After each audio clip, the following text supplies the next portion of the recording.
Seaman ka ba at gusto mong sumikat? O di kaya gusto mo lang magpasikat? Samahan mo kami dito sa Kalokalike Seaman's Edition. Ang mga kalahok ay sina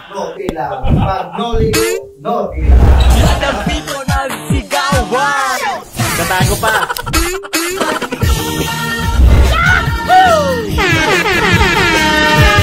Ito si Pendirots. Lumamit. Ito. Sino to? Si Pukyaw. Si Pukyaw.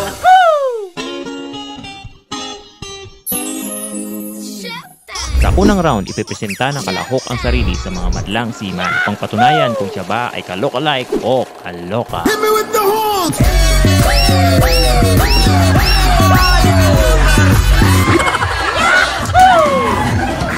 20 years. Ang best friend mong out of this world adventure magbabalik na sa big screen. Game, start! Hit me with the horns!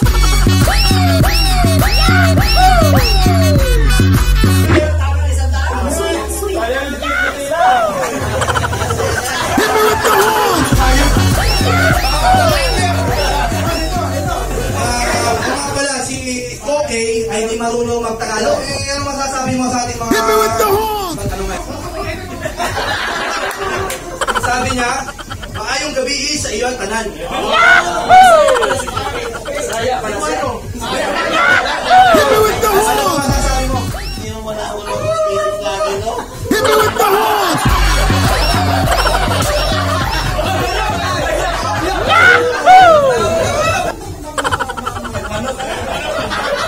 Hit me with the horns! Salamat sa inyong lubog.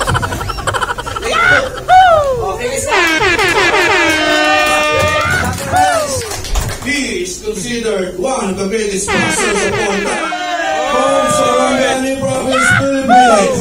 Light welterweight, light middleweight, classmate, champion of the world. With a passing record of 62 beats, 80 beats, and 39 wins by way of knockout. 10 points, 2 tasting, 10 perfect.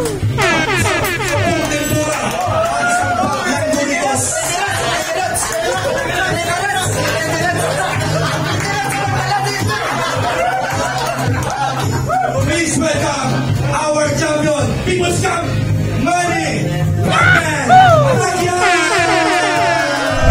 Hey Manny, how's your fight? Wala pa.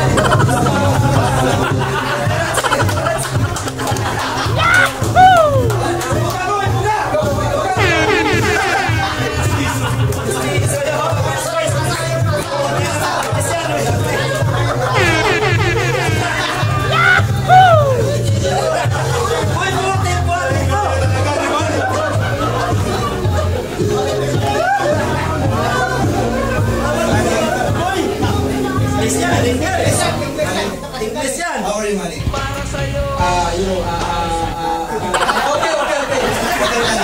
Okay. When is your next fight?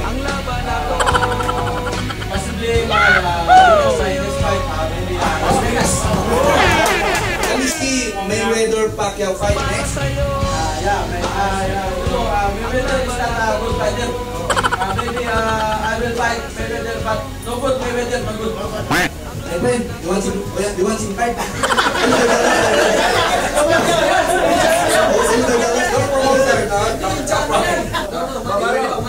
You will fight now? Fight in this promotion, Apra?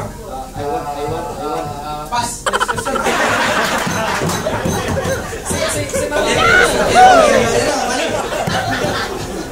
English ko muna. Nakausap lang kita. Masisira yung English ko. Nakakawala. Yung isa gusto lang pumasok, sir. Isip mo, ha? He is a Filipino internet television personality known for his viral match dance. Videos posted online on Facebook in 2019. He was nicknamed the Big Pac. Please welcome Mr. Dante Hulapa.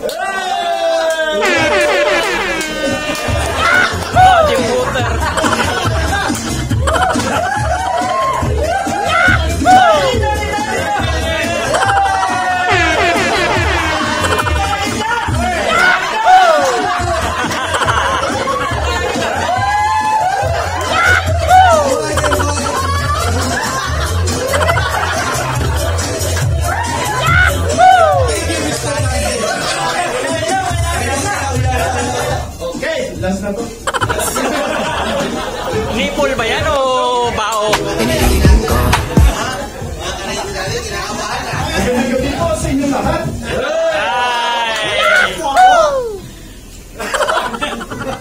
Narito po yung ang nag-iisa. Ang pinaka-macho. Ang pinaka-pogi.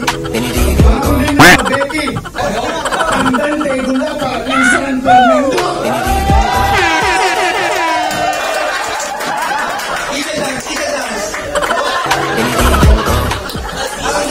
Parang iglet.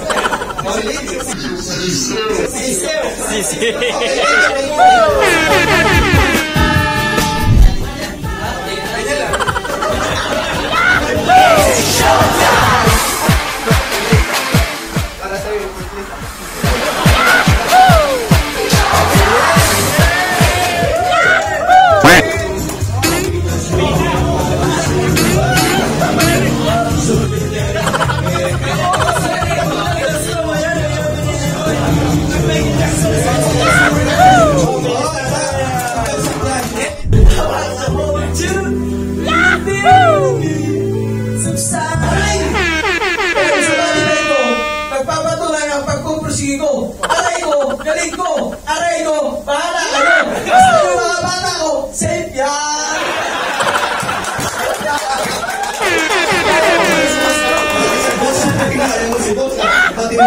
Yan po, papasok ka dyan. Pasok ka kasi dito na eh. Siya lang na yan.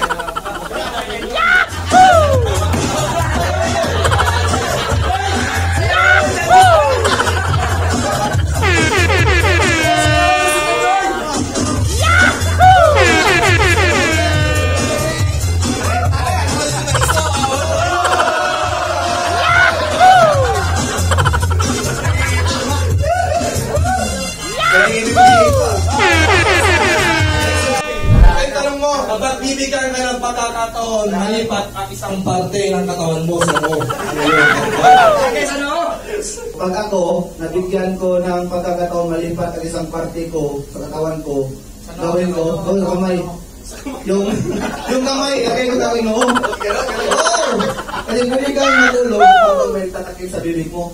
Pwede kang kumain, hindi kang kamay sa dirin. Giling-giling. Pwede yun! Tag yun eh! Oo, tawag yun lang yung akin.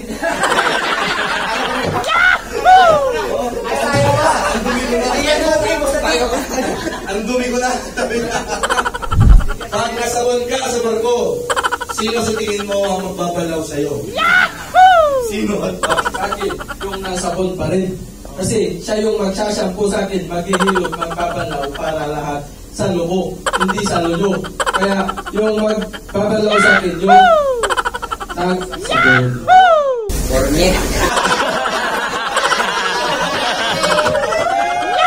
Alam mo, sir, corny man, sure will, may dollar yan. Corny pa rin. Kung nag-evolve tayo, kung munggoy, o tao, at what point ka na mag-iwanan? Bakit?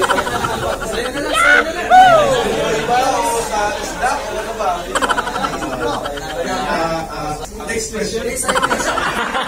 Ngayon talagang mag-isip kung walang naisip. Karita na lang. At ang mga nagwagi, Sponsor by Nobila. Pag hindi ka naligo, Nobila. sabi nila hindi kailangan maging perpekto para sumaya. Kunting harutan at biruan, minsan sapat na. Pero sa buhay ng marino, laging iba ang sitwasyon. Niyayakap ang anak sa pamamagitan ng cellphone o hinahalikan ng asawa sa cellphone na kung minsan nahahamunin ka ng sitwasyon sa dagat man o sa pamilyadong obligasyon. Sana sumang-ayon sa atin ang panahon. Yan ang palagi naming bulong sa aming mga katrabahong itinuturing kapatid sa propesyon na naging karamay sa mga hampas ng alon. Kaya sana kami inyong maunawaan dahil ang buhay ng marino, importante ang komunikasyon.